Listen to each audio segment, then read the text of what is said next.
یک صحابه آمد و گفت: یا رسول الله صلی الله علیه و سلم، همسایه من درخت خرما دارد و چند شاخه آن در خانه من هستند.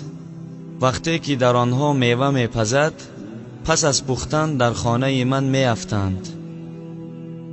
فرزندان من میگیرند آنها را و میخورند. ما غریب هستیم. همسایه ام در حال می آید و از دهان فرزندان من میگیرد میوه را. به همسایه ام بگو که با فرزندانم این طور معامله نکند. رسول اکرم صلی الله علیه و سلم آن را فریاد کرد. او منافق بود و او گفت: با همراه من یک سودا میکنی؟ او گفت: چی سودا؟ رسول اکرم صلی الله علیه و سلم گفتند: این درخت خرما را به من بده، در بدله این من در جنت برای تو خرما میدهم. این شخص گفت: یا رسول الله صلی الله علیه و سلم، این درخت را فرزندان من بسیار دوست می‌دارند. اگر درخت دیگری میشد راضی میشدم. این را نمیتوانم، ببخش. گفت و برفت. در همین مجلس یک صحابه نشسته بود به نام ابوالدحداح. گفت: یا رسول الله صلی الله علیه و سلم، اگر من همون درخت را گرفته دهم برای من در جنت میدهی؟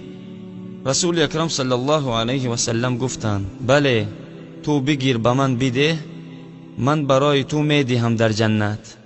ابوالدحداح رضی الله عنه در حال از قفای این شخص رفت و گفت: ای برادر، چند می فروشی درخت خرمایت را؟ این شخص گفت: برو از اینجا، من به رسول الله ندادم، به تو چی طور میدهم؟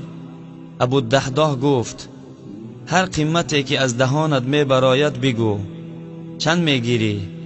این شخص به خاطر جانش را خلاص کردن از این گفت: همه باغت را بده، درخت خرما را بگیر. در باغ 700 تا درخت خرما است. ابوالدحداح گفت: راست میگویی؟ از قولت نمیگردی؟ این شخص گفت: چی من دیوانه هستم از قولم میگردم؟ من صاحب باغی 700 تا درخت خرما میشوم. ابوالدحداح گفت: تمام، درخت از من، باغ از تو.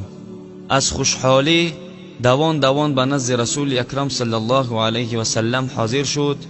گفت: یا رسول الله صلی الله علیه و سلم، من درخت خرما را سودا کردم با اون شخص.